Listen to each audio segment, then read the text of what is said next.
Welcome to Bake This Book. My name's Erik Fabian. I'm a home baker and co-founder of Saveur House. Today, we're going to be talking with cookbook authors, folks who focus on naturally fermented sourdough breads and pastries. We're going to talk about their books, how they were made, the recipes inside, and tips for making your next bake a really great bake. Here we go.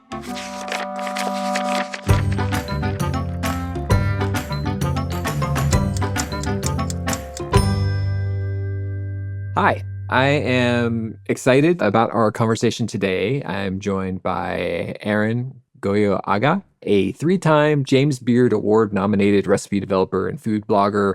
She's a 4th-generation baker, originally from the Basque Country of Spain, but came over to the United States in her early 20s, went through fine dining and became a pastry chef. Then eventually, through the process of exploring her own health, became an expert on gluten-free baking. And I'm really excited to talk about her new book, The Art of Gluten-Free Bread. So welcome. Thank you for having me. Yeah. Before we get into your book, so imagine there's a baker in their kitchen who's just like popped on this podcast, put some earbuds in their ears, and they're pulling down their flours, maybe in this case, they're gluten-free flours, getting their scale out, and you're there shoulder to shoulder with them. What's a tip that you would give them to have a really great bake if you were baking alongside them? Well, I was going to say a scale, because a lot of people that come into gluten-free baking actually come to it out of necessity. So they're not necessarily bread bakers from the beginning. Some of them are, but they're used to volume, like really loose baking. And I would say the number one thing for successful bread baking in general, but especially gluten-free bread baking, is weighing your ingredients and using grams. And this is probably the hardest thing because my husband is actually also a bread baker and he bakes with wheat flour still. And he's very technical and he doesn't lean into his intuition as much. And he sort of follows the times and all these things, but gets frustrated when things don't go exactly the way he planned, even though he wanted to control the settings and all the things. And I think with bread, you really have to kind of learn the rules, but then also lean into your intuition and don't just abandon your bread. Don't abandon your dough. You have to be around, you're at the mercy of it in some ways. So if you don't get frustrated with that idea, then you're going to be successful in the long run. That's great. Yeah. So get a scale, but also pay attention. Yeah. So your training is in pastry, and I find that there's a line between pastry and bread in the professional world, but also I think in somewhat the mentality of baking. And one element of that, it tends to be, I have the sense that pastry is a little bit more technical, a little bit more precise. As a home baker, I have not done a ton of pastry, but I come more from a home cook kind of perspective. And so I've always liked bread because it does have this potential to be a little looser and more intuitive around the edges. So I recommend a scale too. Do you find bread different than making pastries, and like how so? Yeah, it's interesting because I actually talk about this in the book a little bit in the intro. My grandparents opened a pastry shop in 1949. It's still in the family. And my grandfather was a true pastry chef. He also he didn't apprentice underneath a bread baker. So of course he didn't have that kind of training, but his bread was terrible. Like I remember it, and my mom still talks about how my grandfather's bread was terrible, but his puff pastry and anything that had to do with lamination or like really precise stuff was like art. For example, croissants made by a pastry chef or croissants made by a bread baker.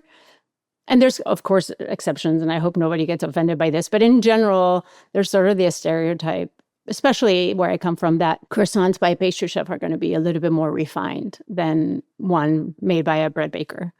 I do think that pastry attracts a certain kind of person that's very meticulous and perfectionist.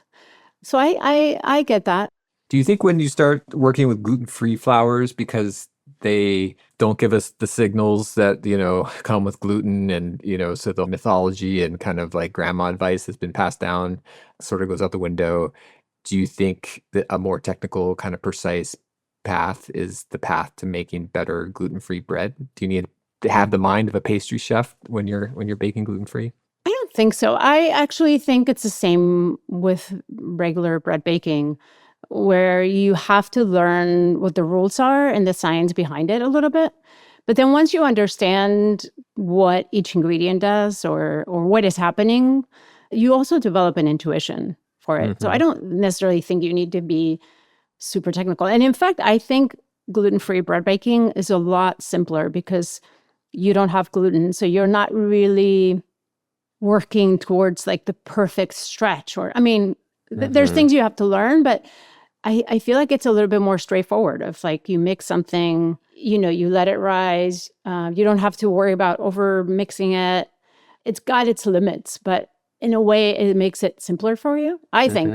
Hmm. Or maybe it's just when I watch, for example, my husband when he's making his bread and his frustration, and I just find that gluten-free bread baking is kind of actually simple, even though you might have to have a lot more ingredients than wheat flour kind of has the protein, the starch, and the whole grain in it that you need. With gluten-free bread baking, you have to almost have 3 different sets of ingredients, which are whole grains, starches, and then binders, right? Like Right. your list of ingredients is going to be longer, but I think the technique to get to bread is, I think it's simpler. I want to dig into those ideas. I love the way flour is broken down and categorized in this introduction. But before maybe we get into the meat of that, how did this book get made? You've published a couple books, I believe, in the past. So what was the path to making the art of gluten-free bread a reality? So I became gluten-free 15 years ago, like you said, for health reasons. And I made a little bit of bread then, but it was terrible. I have to say that. This is my 4th book. So between the first 3 books had some breads in it. And it was kind of like learning, I was really learning as I was testing recipes. I feel like the last book was all bakings and it had a chapter dedicated to bread. And actually, those bread recipes are really good, if I may say so. But then I felt like I didn't go deep enough into just bread, like, Uh-huh. just troubleshooting or different kinds of breads. And so then there was a whole world there that needed to be expanded on. And this book really is the culmination of the last decade of me working, especially with sourdough, because my first sourdough starter was from 2016. So I guess almost a decade. So all the stuff that I've learned by testing recipes and working on stuff, it's in this book. It is an amazing book, I think. I get a lot of people who email us at Sour House about, will our stuff work with gluten-free baking? Do you have any advice? And, we've started to make a one gluten-free flour available, and we have a couple points of advice. But like this kind of resource, I feel like it's like, there's 100 recipes in here. It covers a lot of sourdough, which I love. There's some yeast, like commercial yeast recipes as well. There's pastry and savory things and things to eat with bread. So you're getting the full gamut. So this is a huge reference type tome for the gluten-free baker. And what I'm probably most excited about as well is like, as the home baker who makes mostly gluten breads, regular wheat breads, I think as soon as you start baking, the gluten-free people in your life kind of make themselves apparent because you're always giving away bread and you're always like, and people come over and then they're like, oh, I don't eat bread. And it's always this little like, uh-oh thing. And so you want to be able to like provide for all of your community. I have somebody in my extended family who's a celiac. And so like holiday time, I want to have options for everybody. So this is like a great resource for the regular typical sourdough wheat baker to be able to kind of like cross over and have it on their shelf. Yeah. My goal has always been, it's kind of a hard, I think about this a lot. Like when you're trying to sell the idea of gluten-free bread to somebody, it sort of seems like you're accommodating one person's allergy or a preference. Mm-hmm. But that's not what I want to do with this book. This is kind of like a book for everybody who loves to make bread. And there's thousands of books out there for wheat sourdough makers and, no knead bread recipe, like so many types of bread. But I really wanted a comparable book that was for someone who loves to make bread and just happens to be gluten-free. So it's not like you're only baking for your friend you don't want them to feel left out at the holiday Hmm. table, but actually someone who wants to learn something new. Yeah. And there's so much nutrition and interesting flavor outside of wheat that it's also like native to the US, like buckwheat and sorghum and Hmm. millet. And there's so many things that you can do that I really wanted to feel, and not to be pretentious, but I feel like there's this idea that gluten-free baking is kind of like a fad, but it's not. I wanted to present an alternative that is really delicious, nutritious, and interesting and simple. Just to start to wander into the book a bit, as I just like kind of go through the table of contents, like just in the introduction, I think I learned a lot about how to like think about some of these gluten-free flours. And you kind of referenced this just a minute ago in the terms of like whole wheat versus starch versus the binder. And then even within the whole grain category, you further subdivide that. Could you talk a little bit about these, like the way you categorize gluten-free flours and how that helps you think about building recipes? Yeah, so I think I mentioned earlier, there are three things that are important to make a gluten-free loaf. I mean, any bread, right? But without wheat, which contains all three things, you kind of have to resort to different types of or categories of ingredients. One is whole grain, which will give you lots of flavor, lots of fiber, some protein, inherent protein, and fats and all those things. Then you have starches, which are binders and tenderizers. So like potato starch, tapioca starch, cornstarch, which I don't really use because a lot of people that have problems with wheat also have problems with corn. So I just avoid corn in general. Although I say that, but there's a corn milk sourdough Yeah, bread in there. That's actually, two corn bread. There's a cornbread and a corn milk. but when it comes to starch, I actually end up picking tapioca starch over cornstarch, which are kind of interchangeable. And there's arrowroot, which is another starch. But in my books, I use potato starch and tapioca starch. And like I said, those are going to be binding. Like if you think about like when you make tapioca pudding, it's sort of that kind of gooiness. That's all a binder and also a tenderizer and a crisp. Tapioca also gives you a little bit of crisp in the dough. And then you need that true binder that is gluten is the binder, right? It's the protein that stretches when it's needed, and we don't have that with gluten-free flours. So you need to create that something that gives it structure. And then most people nowadays are using psyllium husk powder or chia seeds ground up or flax seeds. Santan gum is kind of like something that you can use. And sometimes it's inevitable to use, like in croissant or anytime you need lamination, puff pastry, things like that. You really need a little bit of that santan gum, although it's not very good for your digestion. So I try to avoid it when I can. So there's other, like commercial bakeries use methyl cellulose and other fibers, which are not as accessible to the homemaker. And I try to also stay away from anything that's a little bit too industrialized. Hmm. So in my book, the binder that I use the most is psyllium husk powder, along with flaxseed. So that also gives you fiber. I mean, like all these ingredients are really good for you. So when I think about a recipe, I think of how those three things combined give me the final rise, flavor, and texture that I want. So if a bread recipe is high on whole grain flours, it's going to be denser. So imagine like you're using only rye flour, right? It doesn't have as much protein, and it's a lot more whole grain. So it's going to be a little bit denser, darker, more flavorful. The more starch you incorporate into a recipe, it's going to be blander, it's going to be tender, it's going to be fluffier. But too much starch can also make something kind of gummy and just mochi-like. So that's kind of how I organize the recipes in like the sourdough chapter. I started with things they are very whole grain and sort of work my way into something that's a little bit lighter, like a ciabatta, sourdough ciabatta or something like that. So it's that combination of those three things that are going to give you a profile that Hmm. includes crumb, crust, flavor, and texture. Right. You mentioned like kind of a balance of maybe like 70-30 is like a kind of a good starting point Yeah. in Yeah, I in would the say way. 70% Whole grain to 30% starch is like a really kind of a hearty, but still have some fluff in it. Hmm. I like to Yeah. call it fluff. Some open crumb, I guess. And then if you go like hardly no starch, it's going to be a lot tighter. Like nothing has no starch. Like if you take buckwheat groats and you grind them up, there's some natural starch in there. It's just like wheat flour, it has starch in it. But you know what I mean. It's like Yeah. sort of that 70-30% whole grain Right. to starch is like a good balance. And even within the whole grain flours, there's different, like a teff flour versus a millet flour are going to act a little bit different. Millet is a lot lighter. It's also yellow, so it'll give you a different color to your bread.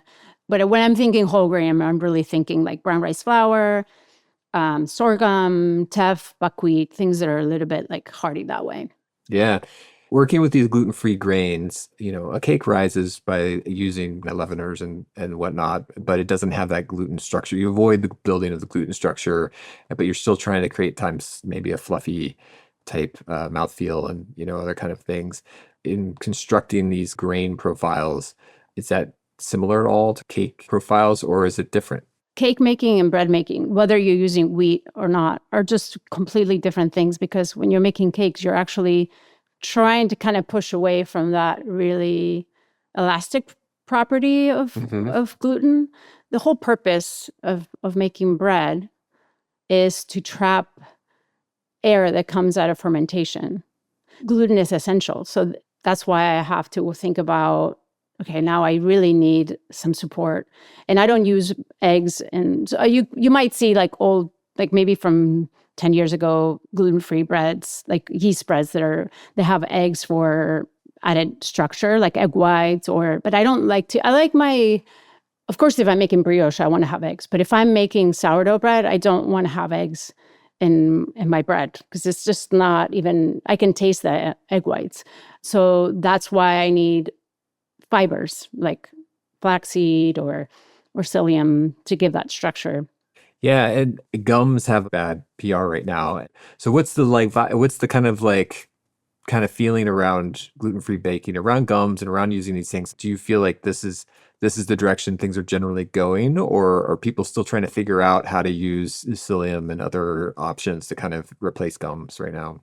I mean, there's two different, I mean, like everything, right? You have commercial bread, gluten-free bread that needs to be shelf stable, needs to last longer. So then, of course, they're going to find ways to preserve bread longer.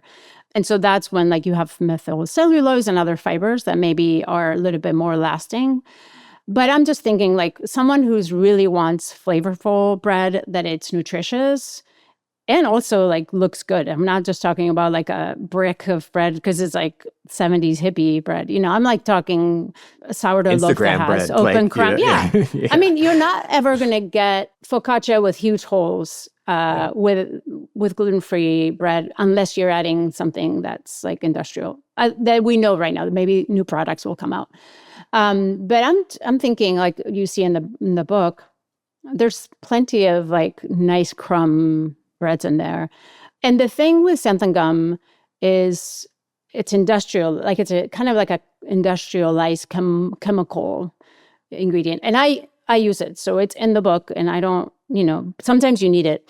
But for bread baking, you really don't need it because the difference between something like psyllium and xanthan gum is that psyllium actually is there to absorb large quantities of water. It's a hydrocolloid. So that is perfect for bread baking because you want a high hydration that's going to work really well with psyllium. And it's also the higher hydration is going to give you a more open crumb. With xanthan gum doesn't really absorb a lot of water. So it's good for pastry. But for bread baking, I actually think that xanthan gum doesn't really do much when you have fiber like psyllium or flaxseed or chia seed. If I understand, by absorbing more water in psyllium, you have more water to be released during the bake, and that is actually what leads to your puff and your fluffiness. And whereas, like, if you're dealing with a more enriched dough, a higher fat content, there might be some water released from the fat, even, but it's not necessarily about getting that puff in the same way. It's about creating layers and texture and that kind of thing. Exactly. Yeah. And it's different. Right now I'm thinking bread like a crusty sourdough loaf. Yeah. But if you're dealing with brioche, for example, It's going to be a tighter crumb because it does have fat, like you say. It is a yeast dough, but it does have a lot of fat in it. So it's not going to have like big pockets of air in it. Yeah. I think the only recipes that I use xanthan gum in the book are things that need to be stretched. When you bake it in a loaf, it's going to look beautiful, but if you try to stretch it, it's going to tear. Uh-huh. And when you're making croissant or I have the Danish cardamom buns, things that need to be twisted and then rolled, things like that do need a little bit more support. Even though there are eggs in there, you still need a little bit Some more of that more. extensibility. Exactly. So xanthan gum is kind of important in those cases. It's a combination of psyllium and xanthan gum. But when I think about bread, like a really beautiful country white loaf or a seeded rolls or focaccia or anything like that, I don't really think you need to use xanthan gum. And that is why sometimes I don't love using mixes. I think you made reference to them. Mm-hmm. First of all, a lot of the, maybe I'm going to get heat for this, but a lot of the current gluten-free mixes that are geared towards bread baking, the first ingredient is wheat starch. So a lot of people not only are allergic to gluten, but they're also having reactions to wheat. And so I try not to use things that, even though they are tested and it says they are gluten-free, I think that's still something that it needs a little bit of kind of studying. And in general, I don't like to use mixes because I prefer to rely on the flavor and interest and characteristics of a particular flour and highlight that rather than just like a mix with a ton of starch. I understand that there's an ease to using that, but I think there's so much more interesting stuff out there. I want to get a little bit further into the book. And so your first chapter is on sourdough starters. I've attempted to make a gluten-free sourdough starter. I think once we do it like a New Year's, you make a starter webinar. And one year I did one with sorghum. And you have two different starter recipes in here. The process is pretty much the same as making a wheat-based starter, and like, you know, any vegetable grain will ferment, right? The thing that I found is without the gluten, you don't see the same degree of rise. And so how do you know when your starter is ready? After your 7 days, both when you're like making it or your 10 days or whatever, and then also when you feed it, you know, in advance of a bake. It will actually rise. It will rise and it will double in size, but it will immediately start deflating. Once it's done fermenting, it'll start deflating super quick, and then you will see it because it has no structure to support the bubbles. So it starts to, so it's like really right there, it's showing you, oh, okay, now I can tell. So it'll have kind of that dome-like top, maybe not as apparent as wheat-based sourdough starters, but then that dome will become smaller, and then it'll start to kind of crackle. And then it'll start deflating. So it's actually like super clear. And then as you have it, you'll know, like your kitchen is at, let's say it's at 70 degrees. It takes normally 8 hours or 6 hours or whatever, however long it takes. And you'll just kind of watch it and you'll know exactly when it's ready. Let's break this down a little bit for people who want precision. So Sure. So speed is always an issue with everybody. So, you know, it's like even you're baking with wheat, you know, be aware there's a peak and then it kind of collapses. It's going to hang out the peak for a while. And we can always look at the like trails that it leaves on the side of the jar to kind of like understand where it got to, right? If you were sleeping or something. I did find with my pure sorghum starter, and I chose sorghum because I'm sort of in sorghum country now, and like you know, in North Carolina, so I was like, I'll do something local, but I didn't mix in anything more like starchy into that, and I would get like maybe a 30% rise or so. It never really truly doubled, but I think I did observe some of the textural behaviors that you're talking about, and this kind of like sense of like drying and cracking, and that's obviously different than that bubbly elastic kind of doming that happens with a wheat starter. So that is kind of like, I guess, a sign of it's drying out a bit, but it's rising enough to break apart, I suppose, in a way. So that's a key sign. Yep. It'll kind of start, because gluten, what it does, I know your listeners know this, but it's almost like a parachute, right? It's just like it stretches as the air is coming from underneath. But if you don't have that parachute like elasticity, air is going to escape through any hole that it has. So then even though those with gluten-free starter, there are bubbles forming, eventually those bubbles will not be trapped anymore. It just sort of collapse into itself. So you just kind of watch for that as it rises. And if you check on your jar, like it'll never be smooth dome on top. It'll always have some crackle, but those crackles are sort of like collapsing a little bit. Right. You also mentioned that different grains can have radically different timelines in terms of how fast they ferment. Like anywhere, your normal, like somewhere closer to 3 to 6 hours to like something more like 10 to 12. Is that something to be very aware of too? Yeah, I find buckwheat tends to take longer. I also attempted a sorghum-only starter, and somehow I don't love sorghum alone. And I should actually talk to someone who grows sorghum and like what the chemical profile is, but it just always feels a little fatty, like almost like there's extra fat in it.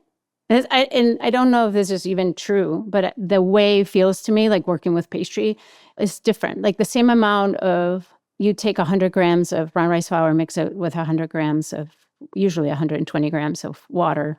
Take 100 grams of sorghum flour, mix it with 120 grams of water, and they will have totally different, how they whisk, everything is totally different. It almost feels like there's like a fatty thing with sorghum. So I like to mix in a little bit of brown rice flour with all my starters. I feel like brown rice flour really works well. It's not the most elastic grain of them all, but somehow it's really neutral, absorbs water really well. So it's like a good base. And so the two starters, one of them it's mostly brown rice flour based, and then it has a little bit of teff because just I wanted a little bit more richness. Brown rice flour based sourdoughs tend to be a little bit sweeter just because rice is a sweeter grain. So I wanted a little bit more of that earthiness and sour aspect of teff when it ferments. And then the other starter is a buckwheat and chestnut flour starter, which is, I call it a grain-free. Buckwheat is like a pseudo grain. It's more like a fruit seed. So I wanted to have something that was completely different than a rice-based one. Yeah. It's really delicious. That takes a long time to ferment. This one also doesn't rise like brown rice. If you have both of the starters next to each other, one will rise much higher. But the flavor is really amazing. It's a little bit more, it's finicky because chestnut flour actually can ferment faster because it has a lot of starch in it. So it's kind of a tricky one. And it's one that I have kept for a while. And then it's sort of like, I don't use it as much, so it kind of dies down. And then I take some of my brown rice stuff one and then I start building it again with buckwheat and chestnut. So I like to have one sourdough starter that's sort of like my master one, and then take from it and then experiment with, you give it like maybe 3-4 days, and then you end up kind of seeing how it's actually going to react. And there's a chart in the book where it explains to you sort of the protein content of each whole grain flour and hydration. And again, you have to kind of feel it. It's almost like take a little bit of each of the flours and mix it with the same amount of water and see what happens to it. Some of them will absorb more water, less water. They will feel different also. And that's kind of how I learned. And you want to get to that pancake batter type thickness, just kind of roughly. Yeah. And obviously, starters can be, thick or thin. And, there's actually a lot of flexibility, I feel like, with them in terms of consistency. You feel like that's true ultimately with these kind of wheat-free starters as well? Yeah, for sure. And I forgot to mention, there's a third one, and it's a sweet, stiff sourdough starter that is not one that I keep in the fridge or anything, but it's a starter I make when I want to make something sweet, like brioche, because it has a little bit of sugar. It's drier. People do that with wheat starters too, where you feed it. It's almost like 50% hydration. And then it develops a lot more like a milky, yeasty flavor than like a very hydrated sourdough. And it needs a little bit more warmth too. So it's interesting the things you can do with temperature. And I know that's what you guys do at Our House with temperature and water amounts. And yeah, it's amazing how these little levers and how just like bumping up your temperature leads to much greater odds of success with making starters and like keeping your starter alive. And And I have a starter actually next to me it's sorghum with brown rice Oh, flour. good. But one other question I had just about starter is like, when you're making a new wheat starter, often people get confused day 3, 4. There's like kind of like this false rise when there's like the pioneer microbes kind of come in. They're eating before the sourdough microbes follow up and kind of acidify everything and take over. And I imagine it's the same kind of pattern. And with maybe in some cases like a chestnut starter where there's fewer visual clues, how do you advise to kind of like watch out for that like early false fermentation peak? Well, first of all, is because I kind of know it's going to take about 7 to 10 days. Okay. So you just So like, I just kind of go with as that. long as your temperature is consistent and your Yeah. hydration is consistent, you feel like time is your friend. But I find that for my starters or the way that I've grown them myself, I like to store them in a bowl Hmm. rather than transferring them into a jar right away. Because I think in a jar, you're kind of looking for the sides and like the bubbles rising, and it's not going to be the same. So I like to keep it in a bowl. And then I like to, after 12 hours, 10 to 12 hours, I kind of check. I run a spoon through it. I think there's kind of a photo in there. And I'm looking for something that looks like mousse, like chocolate mousse, like there's aeration that maybe in a jar wouldn't show as Hmm. strongly. Like I wonder too if your sorghum that you did in the jar, if you'd have just done it in a bowl, if you would have felt a little bit more confident seeing bubbles Hmm. through more like looking for a mousse-like texture Yeah, so rather how it than like a moves when you rise. push it around. Yeah, yeah, Yeah. that's an interesting idea. I'll have to try that with this one a little bit to see. Smell is a clue too, but it is very different, with these different grains than what you have with a Yeah. wheat starter. One of the most common questions that I get is like, why isn't this bread tasting like that super sour wheat, very fluffy wheat sourdough bread? It's like, because flour is not just like some commodity. You are actually using different grains that are going to have different flavors. So you're not going to have wheat because there is no wheat. You can have something totally different. Some people don't like that. Some people just want kind of like that super acidic, plain sort of bread flavor. And you mentioned it, I think, in the intro when you were started living without gluten. The thing that you missed was texture. It sounded like, first of all, but then the discovery you made when you started working with was really the range of flavors. Like you were like, this is like a whole new palette to play with. I'd love you to call out maybe a couple types of recipes. Like one is like, what's the recipe to like start with that's fail safe? You feel like it's a good gateway into this type of baking. And then we have the holidays coming up, and you have a whole collection here of recipes for special events and holiday breads. You also have a rich section. If you want to like show up at the potluck or the family dinner, like what should people be practicing if they want to get some applause? Okay, this is hard. For the sourdough chapter, if I'm thinking like two basic sort of, well, I know you said one, but I feel like there's two kinds of profiles. Like there's Okay. people that really like very seedy, kind Hmm. of whole grainy flavors. So I would say the whole grain, I can't remember what the title is, but it's like a seeded whole grain boule. Hmm. So it's made with teff flour. The crumb is quite tight because it's just very like that very rye bread, like Nordic bread kind of profile, but it's in a bowl shape. And it has tons of seeds, tons of teff flour. And then the other sourdough loaf that I really like, that I feel like it's very versatile, it's completely different. It's actually like a very tender, it's not super thick crust. Sourdough, it's the country white sourdough batard. And it's kind of like a really great sourdough sandwich bread. And just like for toast or like, and it's made with millet. So it has kind of more of that yellowy crumb and crust. Then, the other one is like really dark and full of seeds. And then this one is like really dainty and soft. So those are the two, I think. I mean, there's so many recipes, but those are the two that I would say if you're like a really seedy person, then that teff bowl. And then if you like something that's more mild and whitish, the country white, it's really good. And then for holidays, I mean, there's so many. So one of my favorites is actually the sourdough brioche that it's almost like a crown babka that has cooked apples inside, and it's made with sourdough brioche. And It's the sourdough brioche takes a little bit of time, but it's really, really delicious, and actually has like I love its crumb more than the quicker baker's yeast brioche recipe. So I offer two brioche doughs. One is sourdough, one is made with baker's yeast. Because I couldn't decide what I wanted, and I felt like some people just want something really quick, like within a couple hours, and some people just have the time to plan and spend 2 days making. You don't really have to spend 2 days making it, but you have to wait and let it ferment. But I think that apple one. This is the spiced apple streusel brioche crown. Yeah, exactly. I think that's one of my favorite, like holiday or fall type of. There's also a sourdough panettone that takes like 3 days to make. Like you want like a meaning to your life,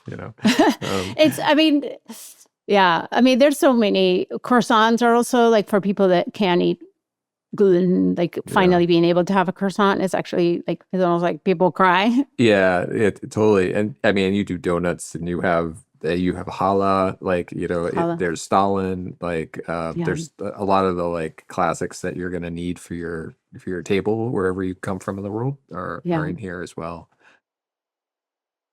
I wanted to ask you about corn because I'm in corn country. I'm in North Carolina, Appalachia, in the mountains here, and you do include a cornbread. It's like you call it a mochi kind of cornbread because I think it has a rice flour in it, and so it's a different texture. And then you have a corn milk bread. But which is one of my favorites, actually. Yeah, which looks really cool. But you're kind of like, just like corn is like, people tend to have some issues with it. So you're like, I'm not going to do too much with corn. Like, is that the... Well, let me explain myself because I love corn. I want clarity. Yeah, I love corn because I actually lived in Florida for 11 years. And the thing that I miss the most about Florida is the sweet corn. So I love corn, but I have a lot of friends that can't have corn. So when I have to pick a starch, I pick one that I don't use cornstarch just because I pick one and tapioca is sort of interchangeable. So that's what I go with. But there is, like you said, there is corn in the book. And the corn milk sourdough bread is actually super delicious. I call it corn milk. So you you blend the corn when it's super juicy. And so you strain the milk that comes out of it, which has tons of sugar already in it. And then you also include the pulp. In the bread, it's made with a little bit more of a sweeter starter. It has the crust of like a crusty loaf, and you make it in a Dutch oven and all of that. But it has the crumb of like a brioche. Mm-hmm. There's no eggs in it, but it's very rich that way because it's sweet and it's yellow. It's really beautiful. Actually, it's one of my favorites, and I love making sandwiches with it. And then the mochi cornbread is using sourdough discard. And it uses sweet white rice flour, which is different than white rice flour. It's kind of like that glutinous rice flour that is used to make mochi. So it has kind of how cornbread is more cakey? Mm-hmm. This has a little bit more chew, like mochi, like gumminess, but is a little bit more chew. And it's actually really delicious. And then it's with a honey butter on top. I think that those are the two corn recipes in the book. All right. So, for all my friends in the South, Aran loves corn. I do, especially from the South. Don't let me paint the wrong picture here. So talking just regional foods for a second, like moving into this area, I'm kind of fascinated by like the history of the breads here, the lack of sourdough, even though you see other trends of fermentation coming into the region through immigration over the years and stuff. But as somebody from Spain, there's this huge debate around the flours, in Europe versus the flours in the United States. I've even heard that in Italy, they may have recently kind of developed a flour that the gluten sort of ferments out during the fermentation process. And like, that's like their... Made with wheat? Yeah, made with wheat. Oh, yeah, I haven't heard of that. But so I know a lot of people are talking about this, thinking about this, but as somebody who's sensitive to this and has had a life across the ocean, how do you view the differences between the grains in the two countries? Well, I haven't experimented myself. Like I haven't gone home and be like, I'm going to try bread because I want to see if the gluten here is better. I just don't, I get vertigo and all kinds of things that happen when I eat wheat. So I don't go there. I have heard of people that have been better. A friend of mine from Spain who lives in Seattle. So she just was in Spain and was eating gluten, and she said she was she didn't have any first symptoms. And also this would be a good question for someone who makes wheat bread. It's like, go make your recipe that you normally follow anywhere in Europe, and it's probably going to be different because the flour is different. So I do think there's that. I do think that the EU has a lot more strict rules in regards to farming. So I do think that's probably, I mean, I am not an expert on this, but I wouldn't be surprised if that was an issue of how wheat is treated in the US through growing, storing, all this stuff, how it's becoming like an industrial commodity. I do think that I have, not that I think, I have a gluten genetic intolerance. I think many people in my family do because they have weird things that happen to them, and they're pastry chefs, so they don't really tackle the issue. But that's also another conversation. But we had no fermentation besides like baker's yeast. I didn't see anybody around me make sourdough bread. We didn't ferment vegetables because our food, like in Southern Europe, we have like a lot of food growing most of the year.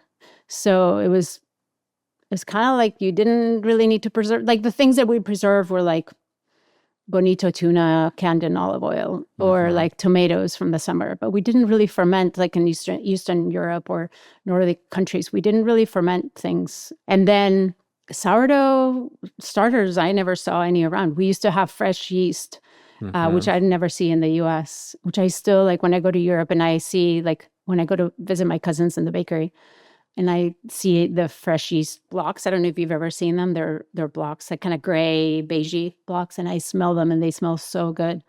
But yeah, like fermentation wasn't a thing. So it's actually something that I've also had to learn myself through the years. So having come from not only this family tradition of pastry baking and your professional career there and changing countries, like when you wanted to dig into bread and particularly, I guess, gluten-free bread, what were your resources? What are your like bread Bibles? Well, before I was gluten-free, I loved Peter Reinhardt's, was it the Baker's Apprentice? Yeah.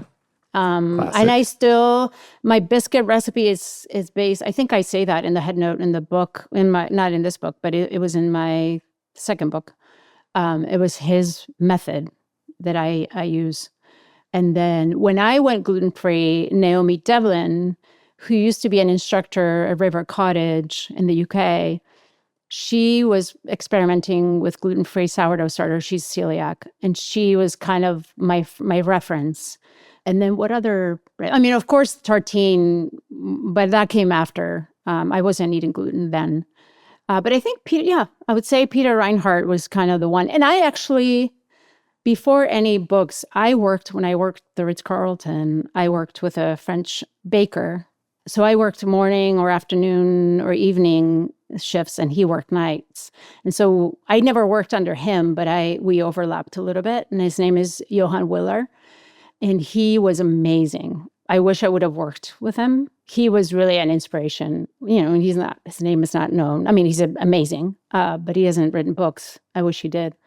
But I would say Johan and then Peter Reinhardt were sort of where I learned the little that, you know, I wasn't a baker. I was a pastry chef. So that's different. Well, if Johan, you're listening, you know, yeah. Where are you, Johan? Where are you, Johan? And now this is your fourth book. You know, this is a lovely, lovely looking book you've published by Artisan. When you think about structuring and constructing a cookbook, do you look to those books as inspiration? Or when you started writing books, how did you want to approach the way it is? So with this book, I really wanted to create the book that I wish I had 15 years ago when I went gluten-free. And I mean, I knew so many breads that I was already making that I wanted to include in the book. But then I also kind of reached out to an Instagram. I would do like little shout outs and be like, hey, what do you guys want to see? And so people would kind of give me the feedback and mostly it was croissants, pizza, pretzels, things that people that can't eat wheat kind of have these comfort ideas of, you know. So then I would, you know, like I used to think like the tortas from my childhood, which you kind of see them in the US now. They're little crispy crackers, flat, and you serve them with cheese, and they usually have anise seed, and they're made with yeast, and they were something that I loved, and they're made with olive oil. So like things like that were kind of special to me, or like roscon de reyes, which is a holiday bread. It's like January 6th is Epiphany Day, and it's a big holiday in Spain. And so everybody gets like, it's a brioche crown and has, I think it's like Louisiana, like a New Orleans king's cake kind of thing where there's like a baby Jesus inside. And so some things were kind of important to me when I was a kid, but I just kind of went through the gamut of like, what is a really comprehensive bread book? Like what recipes should be in it? And then I asked people, and yeah, we actually had to cut, I would say, I think it was like 60 pages or something from the book. So there's definitely recipes on the cutting floor. For a part 2. Well, it's impressive what made it in. And I feel like for all those people that are missing some bread in their life, this is a great path to bringing it back into your life. And so I'm very appreciative that you've written this book and shared it with everyone. And I think it's going to be a classic for not only all the gluten-free bakers out there, but I think any bread baker, sourdough baker who wants to expand their repertoire, this is a great resource to have on your shelf. Well, Aran, thank you for coming and talking. Where can people learn more about your work? So my books, for sure. That's kind of where I share most of my recipes. I have a newsletter that's free. I share a lot of recipes in there. And then Instagram is Cannelle Vanille, or Cannelle Vanille, I guess. And my website is arangoyoaga.com. I try for my books to be little worlds that one can go into and sort of feel like you can escape for a little bit and be sort of in a film-like environment, and then you can be in your kitchen. So I think that's the best place. All right. So go buy a book and go into that little world. Go to your indie bookstore. Yeah. If you can. Nice. All right. Well, if you want to learn more about Sour House and what we do, you can find us at sourhouse.co and Life at Sour House on the social channels. And thanks to everybody for listening today. And Aran, thanks for the time. Thank you.